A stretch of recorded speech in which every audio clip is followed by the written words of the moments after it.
Être président de la Russie n'est certainement pas le travail le plus sûr en ce moment, mais en réalité cela n'a jamais été le cas comme peut en témoigner Vladimir Poutine, après avoir survécu à 43 tentatives sur sa vie. Oui, l'actuel président de la Russie n'a jamais été du genre à se cacher du danger, mais il ne prend certainement pas sa sécurité à la légère. En conséquence, Poutine est désormais l'une des personnes les plus protégées sur la planète.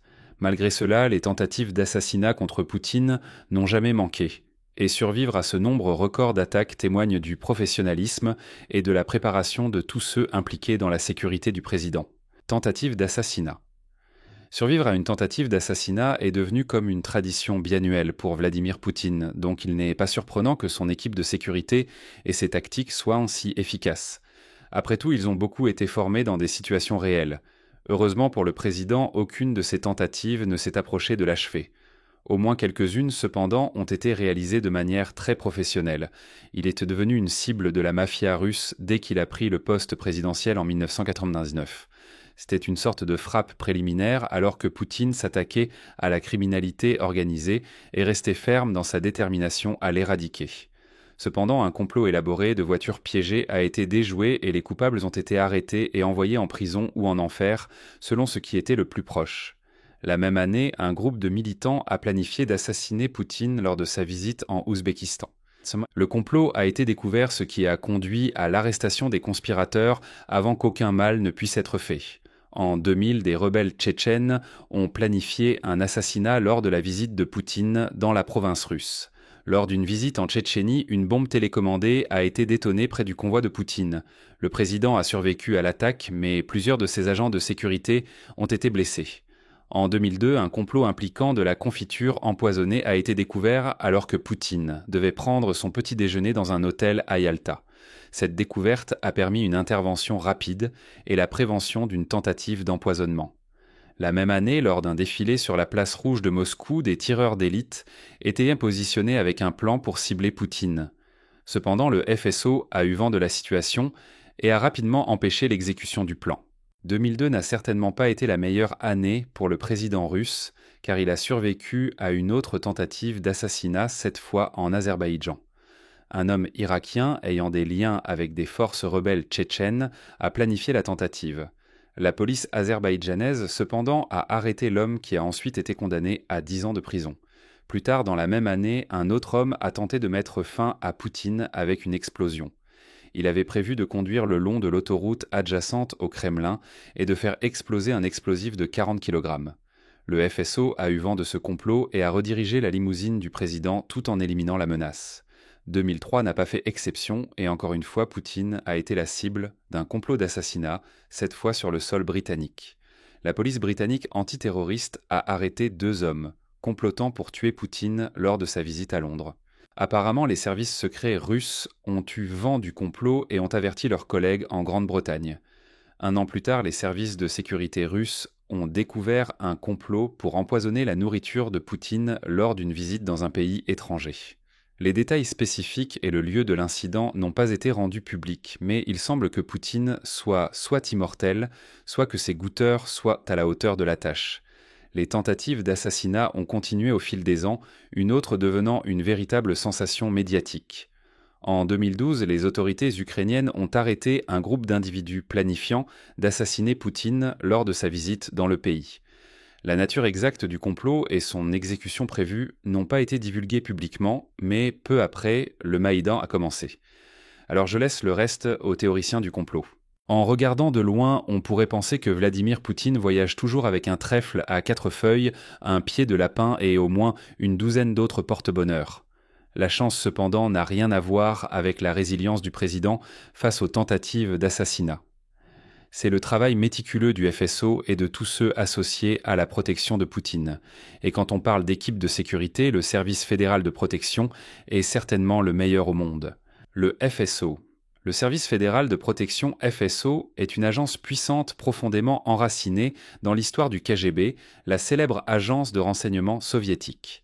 Établi après la dissolution de l'Union soviétique, le FSO a assumé la responsabilité de protéger les hauts fonctionnaires du gouvernement, de sécuriser les installations gouvernementales essentielles et de protéger les informations classifiées. Au fil des ans, le FSO a élargi son champ d'influence, absorbant diverses autres agences gouvernementales sous son égide. Cette consolidation a accordé au FSO un contrôle significatif sur la distribution du budget russe, lui permettant d'allouer des fonds comme il l'entend. Par conséquent, l'agence exerce un pouvoir considérable et est devenue connue pour sa capacité à aligner les ressources financières avec ses objectifs. À la tête du FSO se trouve Viktor Zolotov, une figure complexe et controversée. Zolotov, contrairement aux autres amis proches de Vladimir Poutine, n'est pas milliardaire. Le pauvre homme doit survivre avec seulement 40 millions de dollars, ce qui est une tragédie compte tenu de la fréquence à laquelle il doit travailler pour protéger le président. Fait intéressant, Zolotov a presque zéro actif dans le monde occidental, ce qui est chanceux pour lui car en 2019, il a été sanctionné en raison de multiples violations des droits de l'homme. Bien que les actifs de son leader soient disant quelque peu connus, le FSO garde son budget et ses dépenses au secret. Bien que les chiffres le spécifiques soient difficiles à obtenir, des rapports indiquent que le FSO commande un budget annuel substantiel pouvant atteindre plusieurs milliards de roubles.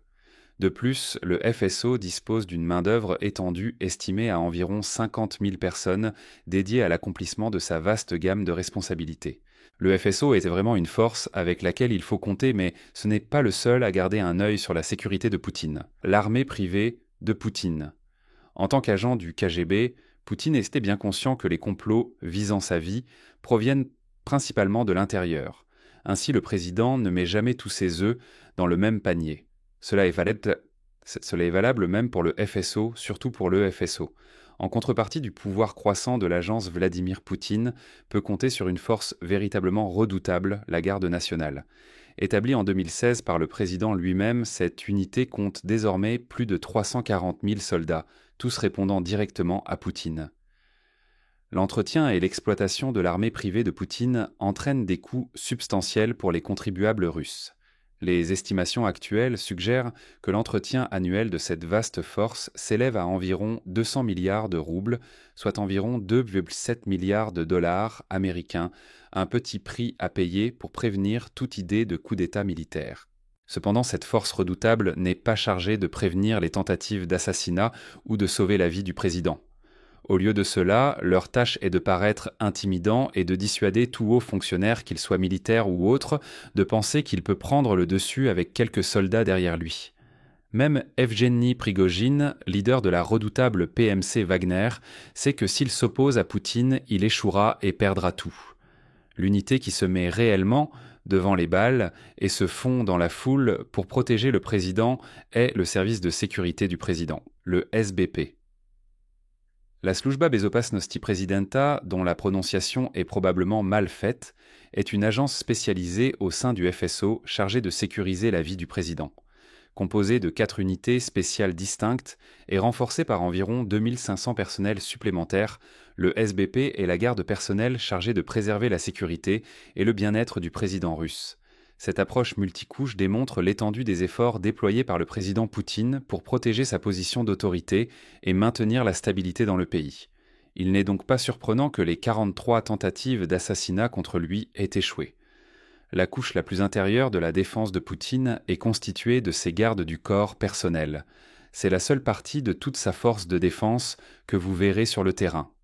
Le reste opère dans l'ombre et, plus souvent qu'autrement, termine le travail bien avant que les gardes du corps ne soient nécessaires. Si cet détachement personnel doit passer à l'action, environ 2500 personnes échouent dans leurs tâches. Choisis méticuleusement et formés de manière extensive, ces opérateurs d'élite s'efforcent d'être la meilleure unité de protection personnelle au monde. Contrairement à leurs homologues américains, qui se concentrent sur l'incapacitation des attaquants, le SBP a un mandat plus létal. Ils sont autorisés à éliminer quiconque qu'ils perçoivent comme une menace. On dit que les anciens policiers sont exclus de ce rôle car leur formation en matière d'appréhension pourrait entraver leur volonté d'utiliser la force létale. Au lieu de cela, le SBP s'appuie sur des psychologues opérationnels hautement qualifiés, capables de discerner les menaces potentielles en analysant les expressions faciales d'une personne. Les membres du SBP doivent posséder une endurance exceptionnelle et la capacité de supporter des températures extrêmes. Afficher des signes de faiblesse tels que trembler ou transpirer est considéré comme défavorable car le président Poutine déteste toute manifestation de vulnérabilité. De plus, ces gardes du corps connus sous le nom de mousquetaires doivent répondre à des exigences physiques strictes. Ils doivent être âgés de 19 à 35 ans, mesurer entre 1,70 et 1,28 mètres et maintenir une silhouette visiblement fit et musclée pesant entre 75 et 90 kg. La maîtrise d'au moins 5 langues étrangères et une compréhension approfondie de la politique sont également des prérequis pour devenir l'un des gardes de confiance de Poutine. Vus aux côtés du président, Choi et les mousquetaires dégagent une présence imposante, tout en portant des mallettes en cuir noir distinctives. Cependant, ces mallettes apparemment ordinaires sont des boucliers anti-balles à la pointe de la technologie capables de résister à divers calibres de balles. Mais la défense n'est pas leur seule expertise. Ce sont des combattants hautement entraînés, équipés de pistolets, Gerza de 9 mm, chargés de balles perforantes, efficaces jusqu'à 50 mètres. Leur arsenal comprend également des parapluies en Kevlar qui servent à la fois de bouclier contre les armes de petit calibre et de parapluies fonctionnels. En plus des mousquetaires, l'appareil de protection comprend d'autres unités travaillant dans l'ombre. La deuxième unité comprend des gardes secrets dispersés parmi le public capables d'observer et de détecter des signes de trouble. Ces psychologues hautement formés utilisent les expressions faciales, les patterns de marche et la posture pour discerner les menaces potentielles. Bien que leur capacité de combat reste non divulguée, leur rôle principal est de recueillir des renseignements et de coordonner avec d'autres unités pour neutraliser les menaces. La troisième unité comprend des tireurs d'élite stratégiquement positionnés sur des bâtiments et dans des appartements fournissant une surveillance constante. Bien que le nombre exact de tireurs d'élite reste non divulgué, certains postes sont intentionnellement placés dans des endroits visibles pour dissuader les assaillants potentiels. Ces tireurs d'élite possèdent des nerfs d'acier exceptionnels et scrutent méticuleusement tout signe de danger. Pour garantir davantage la sécurité du président, la 4e unité est responsable de la sécurisation du périmètre lors des déplacements de Poutine en dehors du Kremlin. Il planifie méticuleusement les itinéraires évitant les points de congestion potentiels et les zones sujettes aux troubles civils. Cette unité fait face à des complexités supplémentaires lorsqu'elle voyage à l'étranger, travaillant en étroite collaboration avec les agences locales de maintien de l'ordre pour traiter préventivement les menaces potentielles. Ils sécurisent également les logements du président, fouillant méticuleusement à la recherche d'explosifs et de dispositifs d'espionnage scellant les lieux jusqu'à l'arrivée de Poutine. L'unité choisit également le personnel accompagnant Poutine lors de visites à l'étranger pour garantir la plus grande sécurité. Une partie intégrante de l'entourage, ils examinent et goûtent pour tous les aliments servis aux leaders russes, maintenant une vigilance maximale contre les tentatives d'empoisonnement potentielles. Comme vous pouvez l'imaginer, toute cette opération n'est pas bon marché. Il n'est donc pas surprenant que la plupart des visites de Poutine coûtent des millions de dollars, même s'il est à l'étranger seulement pour une nuit ou deux. Cependant, cela n'est rien comparé aux mesures draconiennes que Vladimir Poutine prend lorsqu'il voyage à l'intérieur du pays. Une limousine à la pointe de la technologie n'est que la partie émergée de l'iceberg en ce qui concerne la sécurité de Poutine lors de ses déplacements. La limousine de Poutine. Chaque fois que le président voyage en Russie, le SBP ne laisse aucune place à l'erreur et dispose de divers plans pour sécuriser la route du président. Naturellement, le convoi de Poutine joue un rôle vital dans la sécurité du président. Cependant, l'appeler simplement un convoi serait un énorme euphémisme, car cela ressemble davantage à un véritable défilé militaire. En général, la limousine du président est accompagnée d'au moins 6 fourgons blindés abritant des unités d'opération spéciales hautement entraînées, armées jusqu'aux dents avec des AK-47, des fusils de sniper Dragunov, des lance-grenades anti-chars, des systèmes de missiles portables anti-aériens et probablement quelques ICBM juste pour avoir l'air encore plus menaçant. L'objet de toutes les attentions est bien sûr la limousine présidentielle. Une impressionnante Horace Senate fabriquée en Russie a l'honneur de protéger l'homme le plus important de Russie car Poutine a pris des mesures significatives pour limiter sa dépendance aux produits occidentaux. Ainsi, en 2017, il a commandé ce projet ambitieux de construire une limousine d'État équivalente à son ancien Mercedes-Benz S600 Guard Pullman.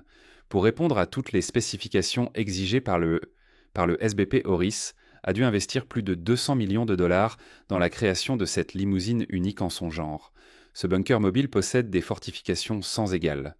Laura Sennett peut résister à une pluie de défis, y compris des balles de n'importe quel calibre, des tirs de sniper, des mines terrestres, des attaques de gaz chimique et même des attaques de missiles à petite échelle.